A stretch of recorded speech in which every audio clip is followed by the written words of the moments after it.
Olá, meus irmãos, a paz do Senhor Jesus, tudo bem com vocês? Sejam todos bem-vindos ao canal Aprendendo com a Bíblia. Aqui é seu irmão Adenilson Garcia quem está falando e estamos aqui para mais um estudo da Palavra de Deus.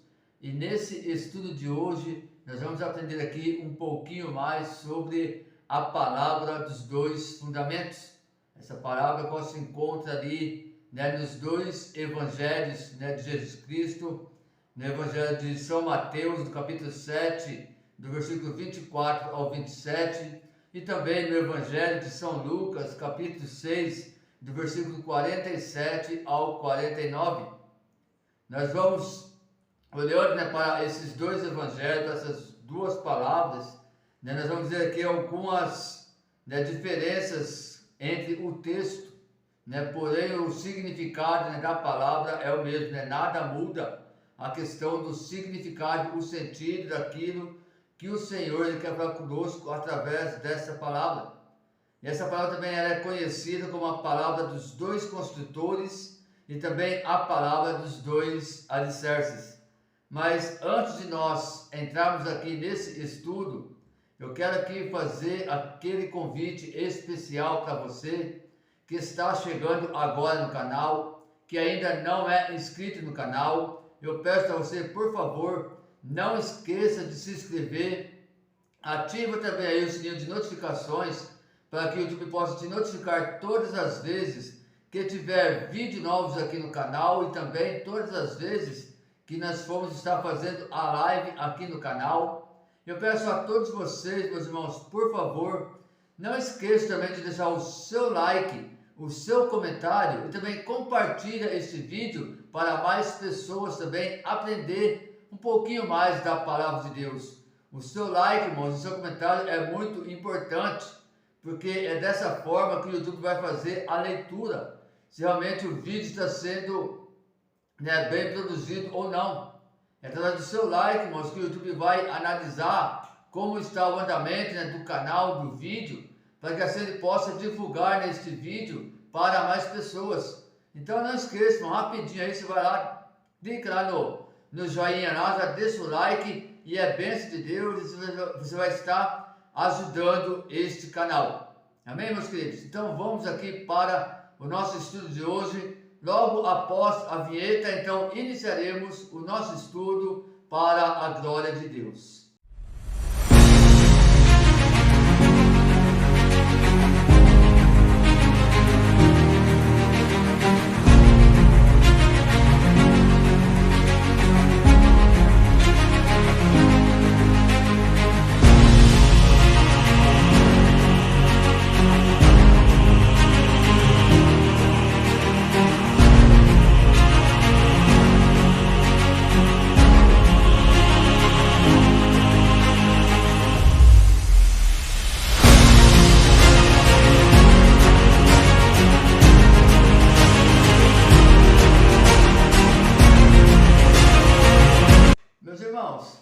Creio eu que essa palavra dos dois fundamentos ela é bastante conhecida no meio evangélico. Creio eu que a grande maioria, se não todos, já ouviram falar dessa palavra, já ouviram pregação referente a essa palavra dos dois fundamentos, até mesmo já leram essa passagem bíblica dos dois fundamentos.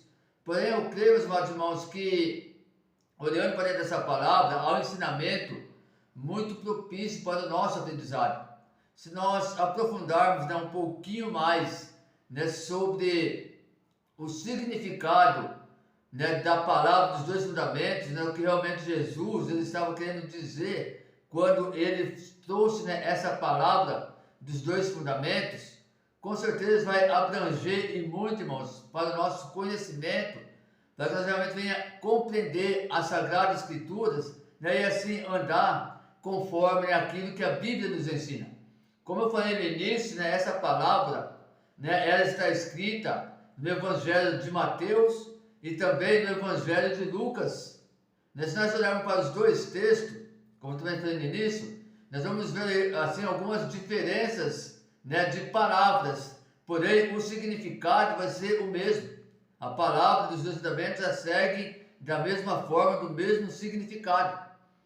E nesse estudo aqui, eu vou estar utilizando aqui o livro de São Mateus, tá? O Evangelho de São Mateus, no capítulo 7, do versículo 24 ao 27, que a Bíblia vai narrar da seguinte maneira: todo aquele, pois, que escuta estas minhas palavras e as pratica, assemelhá-lo-ei ao homem prudente que edificou a sua casa sobre a rocha, e desceu a chuva, e correram rios, e assopraram ventos, e combateram aquela casa, e não caiu, porque estava edificada sobre a rocha.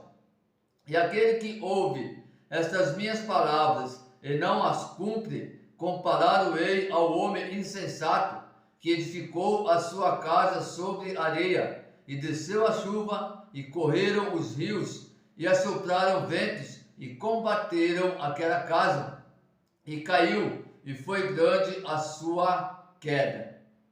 Irmãos, para nós compreendermos bem, né, esse texto aqui, esse estudo, né, eu vou estar trazendo aqui para vocês, né, o contexto histórico, né, da palavra dos dois fundamentos. Eu tenho certeza que assim vai ser a melhor forma para passar para vocês esse estudo, para que você possa realmente compreender o verdadeiro significado desta palavra. Jesus, ele utilizou essa palavra para concluir o seu sermão da montanha, que está em Mateus capítulo 5. Logo, diferente de outras palavras, em que Jesus se dirigiu apenas aos discípulos, essa Jesus Cristo pronunciou para uma grande multidão. A diferença que podemos notar entre a descrição de Mateus e a de Lucas ocorre, sobretudo, pela distinção dos destinatários. Mateus ele escreveu para os judeus que viviam em Israel, enquanto Lucas escreveu para os gregos e helenos que viviam na Ásia Menor e na região do Mediterrâneo. Como Jesus, na ocasião, contou essa palavra para judeus, ele utilizou elementos comuns aos judeus, ou seja, Jesus descreveu as técnicas típicas de uma construção rural na Palestina daquela época. Como Lucas escreveu para gentios de outra região, ele utilizou uma descrição das técnicas de construção que eram familiares às pessoas para quem ele escrevia. Além disso, ele também levou em consideração as diferenças climáticas e também geográficas que existiam entre as regiões para melhor compor a palavra em seu evangelho. Mesmo com todas essas pequenas diferenças, o significado da palavra dos dois fundamentos permanece o mesmo. Agora nós vamos aqui então para a explicação sobre a palavra dos dois fundamentos. Ao analisarmos as características das construções rurais dos dias de Jesus, podemos facilmente entender a ilustração que Jesus utilizou. As casas eram bem diferentes das construções que estamos habituados hoje em dia. As paredes não eram tão sólidas, ao contrário, eram feitas com uma mistura de barro endurecido, de modo que era comum os ladrões furarem as paredes para entrar nas casas e a roubar. Mateus 6,19 está escrito da seguinte maneira: não ajunteis para vós tesouros na terra, onde a traça e a ferrugem os consome, e onde os ladrões minam e roubam.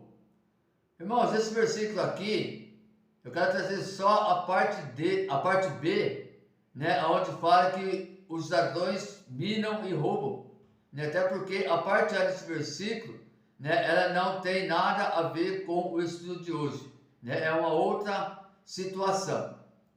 Então, a parte B desse versículo aqui, nós podemos ver que a Bíblia fala o quê? onde os ladrões minam e roubam. E realmente, irmãos, é conforme nós vimos aqui, onde eu acabei de falar para vocês. Como naquela ocasião as casas eram feitas, né, as paredes eram feitas como um barro endurecido, né? Uma mistura com barro endurecido. Então se tornava mais fácil para os ladrões furar aquela casa, entrar nela e roubar. Né? Não é como hoje, irmãos, que hoje aí tem, né, cimento, esse material de construção, tudo aí, tijolo e um monte de coisa. Então antes as paredes eram feitas dessa forma. Então era por isso que era mais, às vezes, mais prático para os ladrões entrarem nas casas para roubar. E é esse o exemplo também que Jesus ele usa aqui em Mateus capítulo 6, 19. Né? Por quê? Porque antigamente, irmãos, não existia, né, como hoje, a questão das pessoas guardarem os seus dinheiros, né, os seus valores em bancos. Né? Antigamente as pessoas guardavam em suas casas. E como a parede era fácil de ser furada para eles entrar, né, quando eles percebiam que não tinha ninguém na casa, o que eles faziam? Eles iam lá, entravam e roubavam. Então é isso que nós temos que atentar também em cima dessa palavra. Compreender realmente, de fato, né, a história daquele tempo, né, da palavra, nós entender o que Jesus realmente quer falar para nós, né, nos dias de hoje. Vamos prosseguir aqui. O telhado também era frágil, feito com uma mistura de terra e palha, podia tranquilamente ser aberto. Vemos como exemplo livro do Evangelho de Marcos, capítulo 2, versículo 3 e 4, que a Bíblia diz: nisso vieram alguns a trazer-lhe um paralítico carregado por 4. E não podendo aproximar-se dele por causa da multidão, descobriram o telhado onde estava e, fazendo uma abertura, baixaram o leito em que jazia o paralítico. Então aqui, irmãos, nós temos um grande exemplo em questão, né, em referência ao telhado, que realmente pelo telhado daquela época, né, ser esta mistura, né, de terra com palha, né, de certa forma também era fácil que ele ser aberta. É por isso que quando, né, a Bíblia diz aqui que esses 4 homens, né, que estavam carregando esse paralítico, né, numa maca, numa cama, eles abriram, né, o telhado para deixar ele até onde estava Jesus. É por isso que nós vemos que não, de certa forma não há muita dificuldade em eles fazer isso, porque pelo material que era feito, né, o telhado das casas. Então era praticamente, se não dizer assim, fácil de chegar lá, abrir o telhado para poder baixar o leito, né, o paralítico, então onde estava Jesus. E diante disso, irmãos, né, nós vamos ver então o que realmente Jesus ele está querendo dizer em questão dessa palavra. Né? Quando ele fala aqui sobre, né, os 2 fundamentos, então ele está falando sobre a construção, né, civil, vamos dizer assim, daquela época, para que nós possamos entender, compreender melhor como, né, o fundamento aí que Deus ele quer trazer para a nossa vida. Algumas pessoas preferiram construir suas casas bem longe do leito de um rio, porém isso também poderia ser um problema, pois era muito importante para o estilo de vida da época ter um riacho nas proximidades da casa. Isso favorecia a criação de animais, as plantações e o abastecimento da própria casa. Logo, era preferível construir uma casa perto do leito de um rio, mesmo que ele estivesse seco, pois quando a estação da chuva chegava, o riacho que se formava garantia a água necessária, até mesmo para atravessar o período de seca. Muitas vezes as tempestades também ocasionavam o transbordamento dos rios, principalmente com mudanças climáticas repentinas que são comuns naquela região. Quando percebemos a fragilidade das construções da época e consideramos o padrão climático da região, fica nítida a importância que havia no alicerce da casa. O construtor prudente escolhe bem o local onde sua casa será construída. Ele tira a terra solta, cava buracos profundos até encontrar a rocha, e então ele constrói o alicerce na rocha, que está lá em Lucas capítulo 6, versículo 48, que diz assim, irmãos: e semelhante ao homem que, edificando uma casa, cavou, abriu profunda vala e pôs os alicerces sobre a rocha, e vindo a enchente, bateu com ímpeto a torrente daquela casa, e não a pôde abalar, porque tinha sido bem edificada. Então, irmãos, isso aqui, né, é o fundamento aqui, né, do construtor prudente, como ele fazia, né, para construir aí a sua casa, né? Por isso, aí, e diante disso, nós já começamos a entender, né, o exemplo, né, que Jesus ele deixou aqui, o exemplo que ele falou, né, que aquele, né, que constrói sua casa na rocha, né, ele permanece firme. Então aqui nós já começamos a compreender realmente, né, a questão dessa palavra.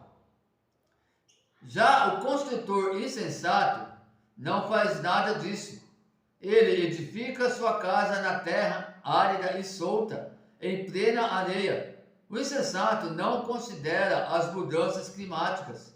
Ele se ilude com o sol brilhando fortemente no período de seca e não pensa nas tempestades que certamente virão.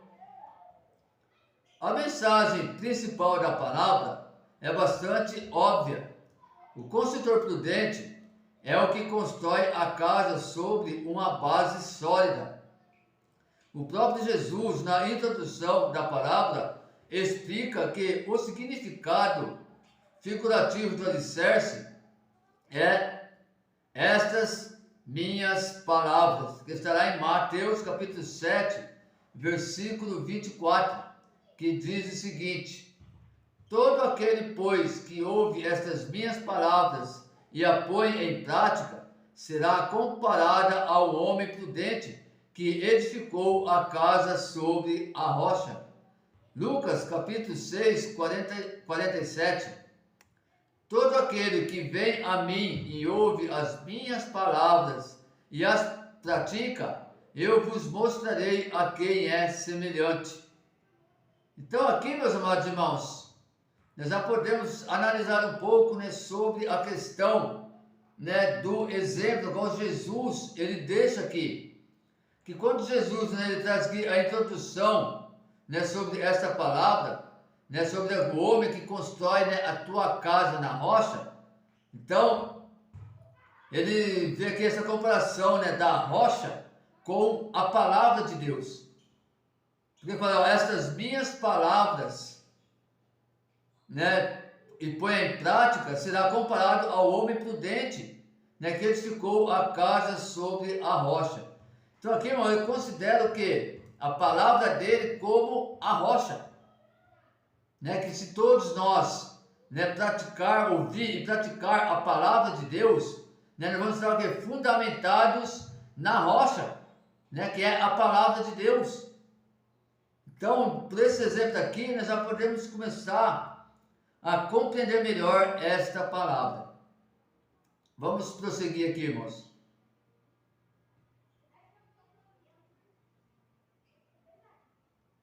Podemos entender que essa expressão, estas minhas palavras, não se refere apenas ao Sermão do Monte, mas a todas as palavras de Jesus e, por extensão, a toda a Escritura como a infalível palavra de Deus, visto que as Escrituras revelam Cristo como Filho de Deus.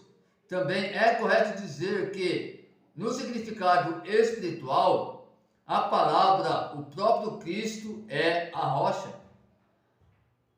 Isso, irmão, nós vamos ver esses exemplos escrito lá em Isaías, capítulo 28, versículo 16, 1 Pedro, capítulo 2, versículo 6, Romanos, capítulo 9, versículo 33, e 1 Coríntios, capítulo 3, versículo 11, e capítulo 10, versículo 4.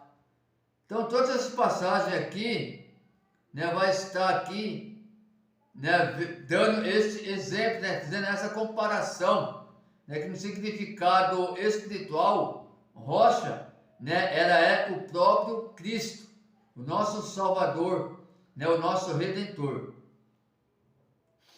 Jesus também deixa claro que praticar o Evangelho, ao invés de apenas ser um ouvinte, diferencia o prudente do insensato. Irmãos, mais um ponto aqui, né, para nós compreendermos melhor essa palavra. Né, realmente a palavra é bem clara, né, deixa aqui bem enfatizado para nós, né, que não basta, né, ouvir apenas a palavra de Deus, mas ouvir a palavra de Deus e a colocar em prática. Porque é isso que Jesus fala. Ele fala que aquele que ouve, né, a palavra de Deus e a pratica, né, é comparado ao homem prudente, né, que construiu a casa sobre a rocha. E aquele que ouve a palavra, mas não a pratica, não coloca em prática, é comparado ao homem insensato, né, que constrói a sua casa na areia, né, e aí a sua casa, né, é destruída, sua casa é derrubada. Uma grande queda acontece com a casa do insensato. E olhando aqui, irmãos, para esta palavra dos dois fundamentos, né, nós podemos aqui aprender 4 lições para nós trazermos para a nossa vida e também colocar em prática. Lições a qual eu tenho certeza absoluta, irmãos, que vai, né, trabalhar de uma forma muito grandiosa sobre a nossa vida. Nós vamos aprender de uma forma tremenda em nossas vidas. E a primeira lição, meus amados irmãos, é: todos nós estamos construindo. Nossa própria vida é uma construção. Todos os dias acrescentamos tijolos na nossa edificação. A estrutura da nossa vida vai sendo edificada em cada palavra, em cada pensamento, em cada desejo, a cada atitude e a cada realização. Porém, nem todos são iguais. Alguns são prudentes e outros são insensatos. Segunda lição: devemos ser praticantes e não apenas ouvintes do Evangelho. Muitas pessoas apenas ouvem a palavra de Deus e acham que isso já é o suficiente. Entretanto, o próprio Jesus adverte que é preciso praticá-la. O construtor prudente ouve as palavras de Jesus e entende que ele é o único fundamento seguro sobre o qual se deve construir.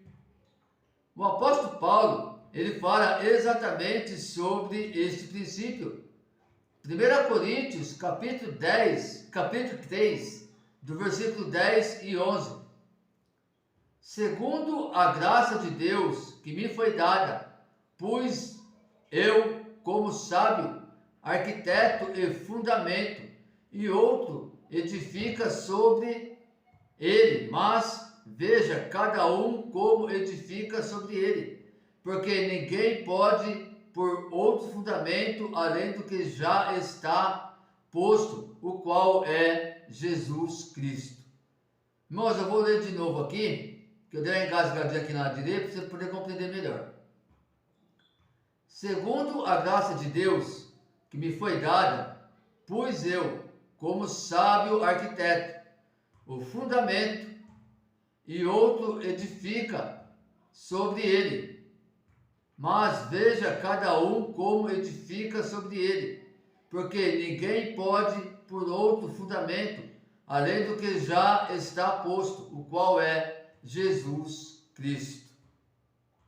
Terceira lição: só há dois tipos de construtores. Geralmente, costumamos dividir as pessoas em várias classes. Porém, Jesus divide os homens apenas em duas classes: os prudentes e os insensatos. Não há uma terceira opção. Ou pertencemos ao grupo dos tolos ou ao grupo dos sábios. Ou somos ímpios ou somos justos. Quarta lição: as diferenças aparecem nas tempestades. Enquanto a chuva não cai, o vento não sopra forte e a correnteza não vem de encontro, as casas ambas parecem idênticas. Enquanto o sol está brilhando, o trabalho do construtor insensato parece ser tão bom quanto o trabalho do construtor prudente. Dentro das próprias igrejas, podemos ver esse padrão acontecendo. Às vezes, as semelhanças superficiais impressionam, mas um dia os céus se escurecem, as tempestades acontecem, as chuvas transbordam os rios e as duas casas são postas à prova. Nesse momento, as semelhanças demonstram, junto com a insensatez do construtor, que não fez sua edificação sobre a rocha. E essa é uma grande verdade, né? Que quando nós entramos dentro de uma instituição religiosa, da igreja evangélica, nós olhamos a pessoa, né? Todos assemelham ser cristãos, né? Homens de Deus, mulheres de Deus, né? Todos assemelham ser igual, né? Espiritualmente falando, como servos de Deus, como cristão, como homens, né, prudentes ao Senhor. Mas aí quando começam a vir, né, as adversidades, as tempestades, aí que nós vamos começar a ver a diferença de quem realmente, né, é um cristão prudente e de quem é um insensato, né? Por isso que Jesus, né, ele deixou este exemplo dessa palavra. Por isso que Jesus, né, como dizer agora, por isso que Jesus aqui, né, ele fez essa comparação, né, do crente prudente e o crente insensato, né, para a questão dessa construção, da casa construída na rocha e a casa construída na areia. Vamos lá para a nossa quinta e última lição. Os méritos são de Cristo. Algumas pessoas interpretam esta palavra de maneira completamente equivocada. Elas tentam defender um possível mérito ou colaboração do homem no processo de salvação. Pensar assim é um erro e fatalmente culminará em uma salvação por obras, uma doutrina completamente estranha às Escrituras. É fácil perceber que ambos os construtores utilizaram o mesmo material para levantar as paredes e fazer o telhado. Elas eram idênticas superficialmente. Talvez eu não ficasse surpreso se a aparência da casa que foi construída sobre areia parecesse ser mais sofisticada, já que o seu tolo construtor não gastou tempo cavando para alicerçá-la na rocha. Mas perceba que não foi isso a construção em si, que manteve uma casa de pé enquanto a outra desmoronava. O segredo estava no fundamento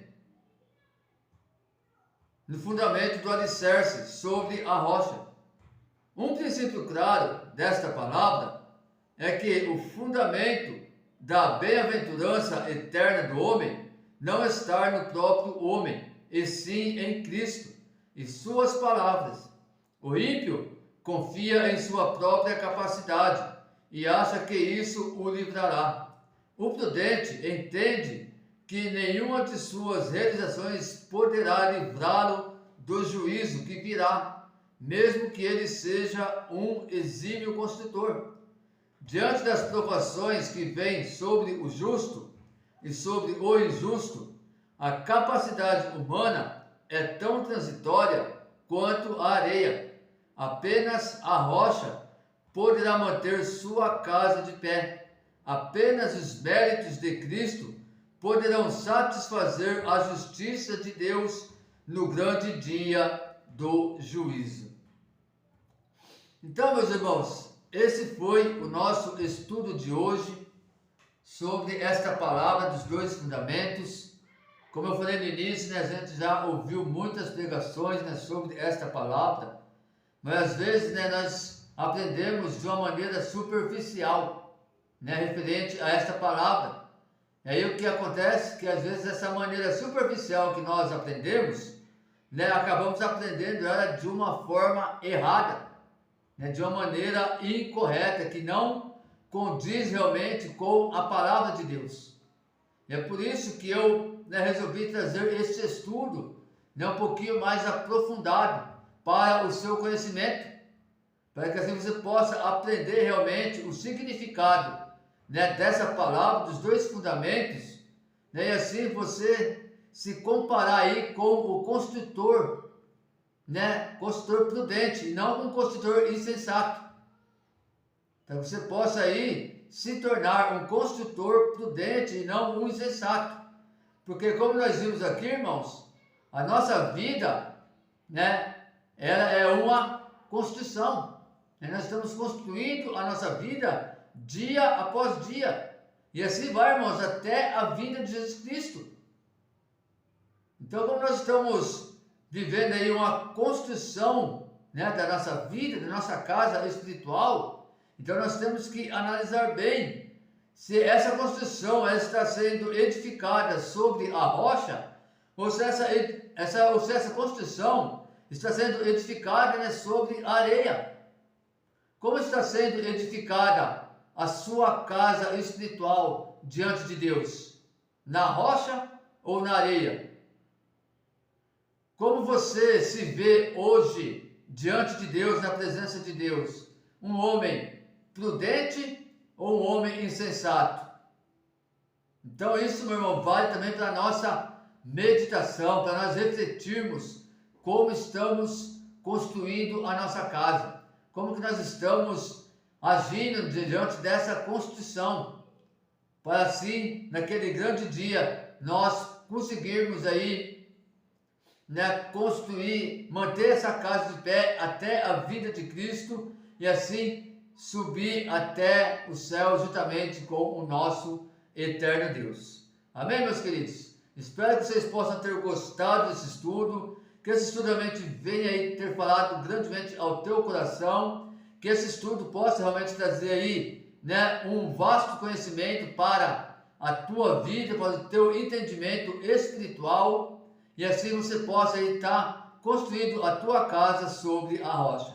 Fiquem todos na paz do Senhor Jesus, que Deus abençoe grandemente a vida de cada um de vocês, e até o próximo estudo, se assim o Senhor nos permitir. Amados, rapidamente aqui, hoje, 31 de dezembro de 2022, último dia do ano, eu já quero deixar aqui os meus, né, já quero aqui, na verdade, deixar para vocês aí, né, um feliz ano novo, tá? Que Deus abençoe grandemente a sua vida, ainda nesse dia 31 de dezembro, e que você possa aí ter um ano de 2023 abençoado na presença de Deus, que Deus possa aí sim, né, realizar aí os teus sonhos de acordo com a vontade dele e de acordo conforme você está, né, andando na presença dele, mas que 2023 seja um ano abençoado sobre a tua vida para a glória de Deus. Amém.